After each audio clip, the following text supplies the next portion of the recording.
एक किल्ला ज्याने मुघलांचा अहंकार चिरडला. पण होता तरी कोणता हा किल्ला? तो होता किल्ले पुरंदर. 1665 साल.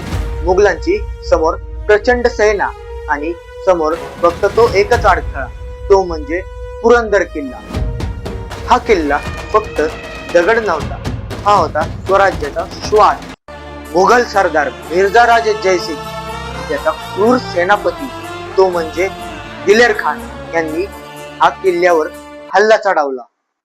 लढाई इतकी भयंकर झाली की अवघी माती लाल झाली आणि प्रत्येक मराठा सैनिक शेवटच्या श्वासापर्यंत लढत होता.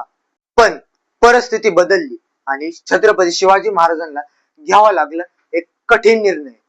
पुरंदरचा तह 23 किल्ले मुघलांना द्यावे लागले. हा पराभव नव्हता, ही होती पुढच्या वादळाची तयारी. परिस्थिती ही कितीही मोठी असो, पण कधी कधी आपल्याला झुकावं लागतं, पण हरायचं नाही. पुरंदर पुन्हा जिंकला गेला आणि इतिहासाने पाहिले की खरा राजा हा कधीच संपत नाही. कारण खरा योद्धा तोच असतो जो पुन्हा उभा राहतो. जर तुम्हाला हा खरा इतिहास आणि मोटिवेशन पाहायचे असतील तर चॅनलला सबस्क्राईब करा आणि कमेंट मध्ये जय शिवराय लिहायला विसरू नका.